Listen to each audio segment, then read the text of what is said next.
Example, secant squared theta minus root 3 tangent theta equals 1. So medyo ano na to, hindi na to simple ano. Okay? So hindi ito sa type 1, hindi rin siya sa type 2. So paano ba natin ito gagawin? So kailangan po alam natin yung mga trigonometric identities. Di ba po? Kung maalala nyo, meron tayong tinatawag na Pythagorean identity. Di ba po?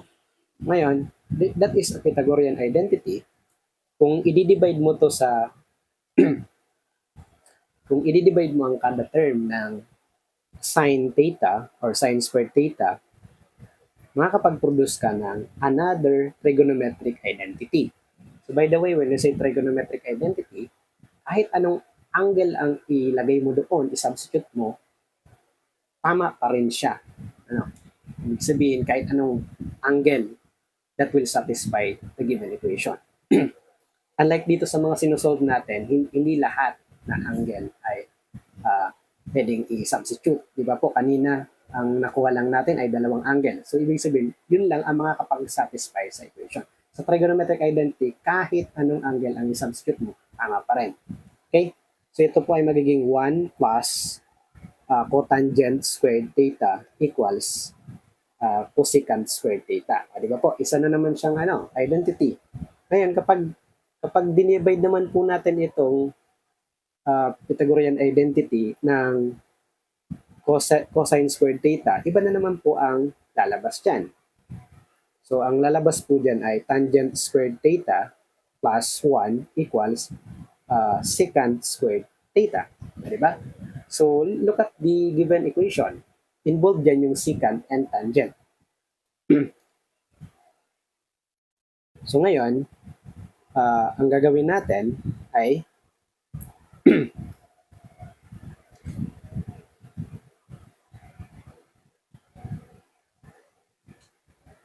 so ito po ay secant squared. So gagamitin po natin ang secant squared theta equals tangent squared plus 1. Okay?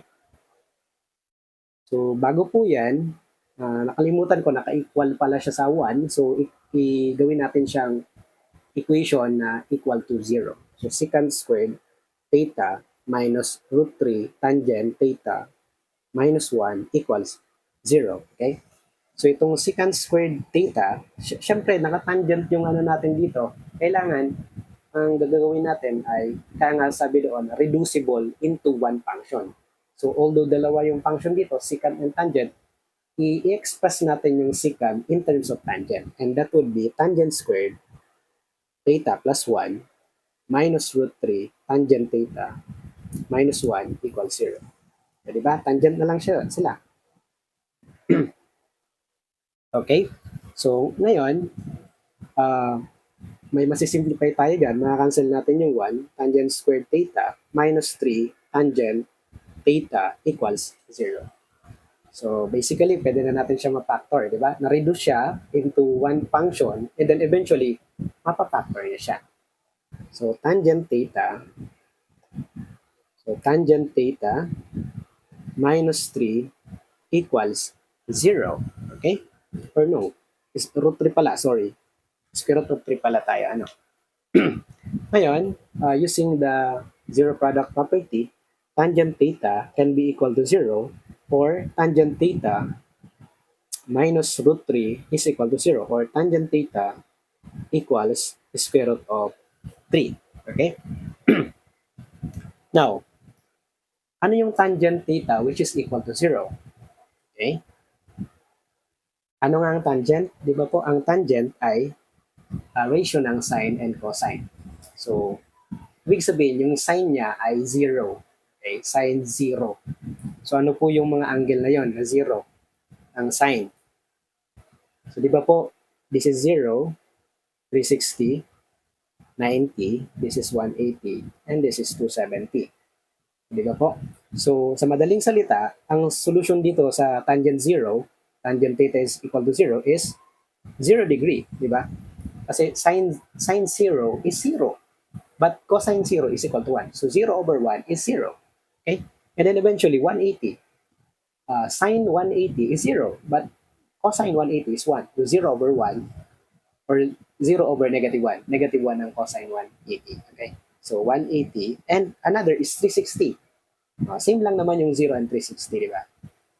Ito yung solution dyan sa tangent theta equals 0. Now, how about tangent theta equals square root of 3? Paano ba makakapag-produce ng square root of 3? Titingnan natin yung kanina.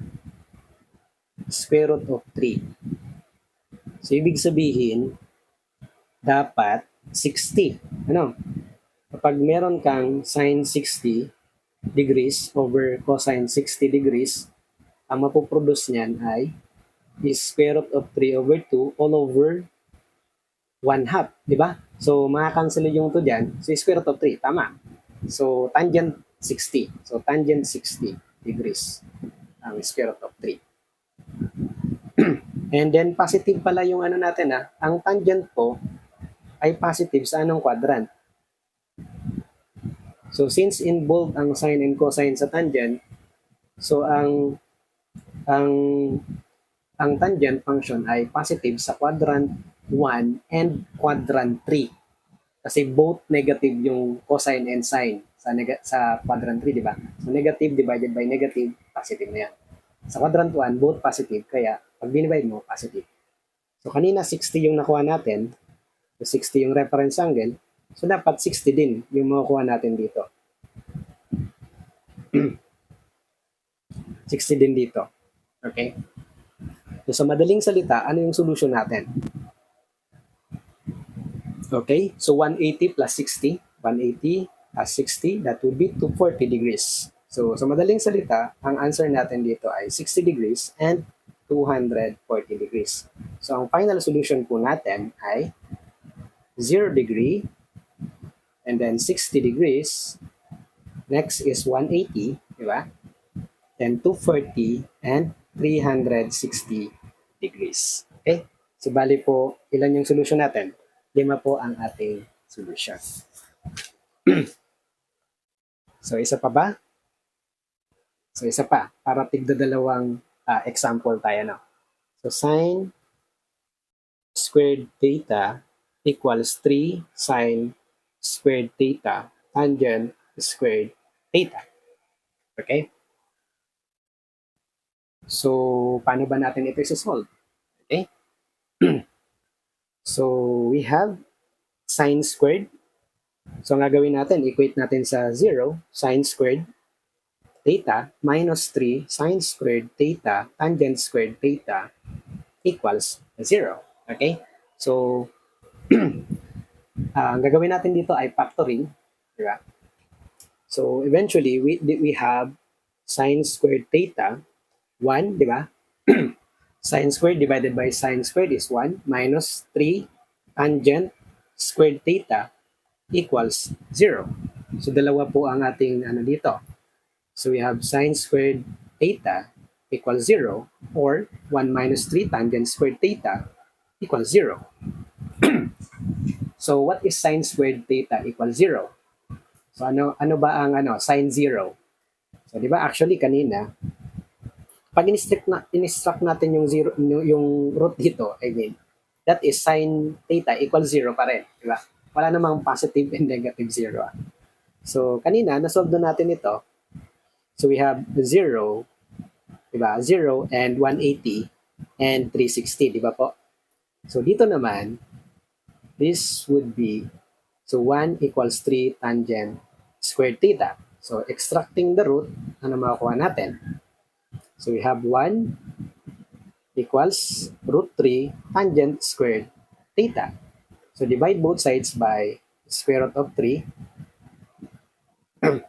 So, ibig sabihin, tangent,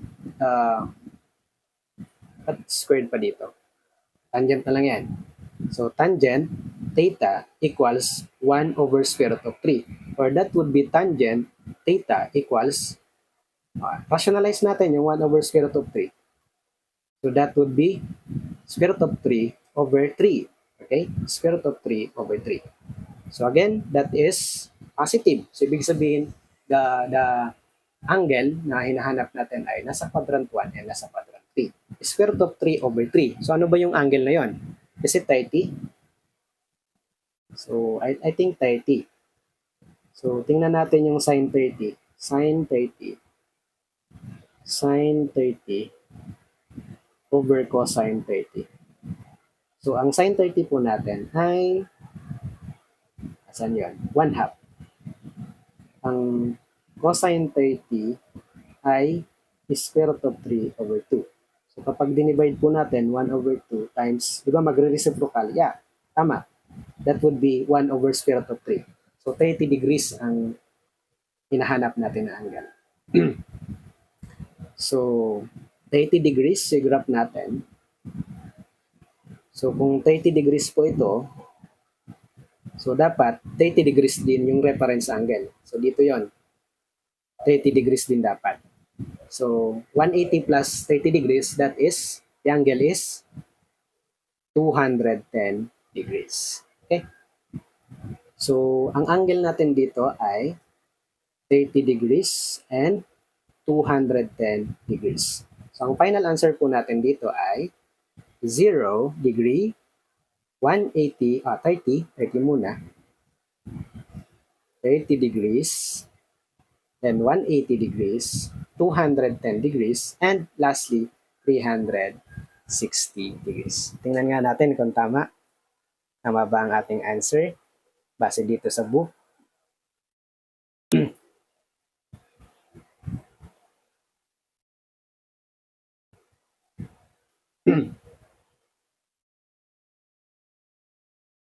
Tangent. Ay, wait pala. I forgot to include the negative. Sorry, ano. So, nag-extract pala tayo ng root. So, eventually, plus minus ito. Okay? So, nakalimutan natin yung negative. So, kung included yung negative, buti na lang, nag-check tayo sa libro, ano.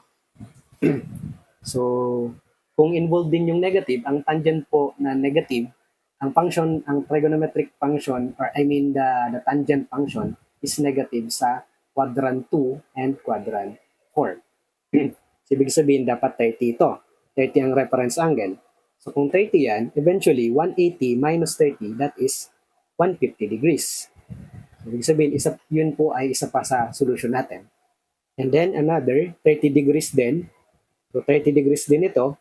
So, ang angle natin ay 360 minus 30, that would be 330 degrees. So, ang solution po natin ay kasali si 150 degrees, 180 degrees, and then next is 210, and then 330 and 360 degrees. So, tingnan nga natin kung tama na. 0, 30, 150, 180, 210, 330, 360. Okay. Thank you so much for watching.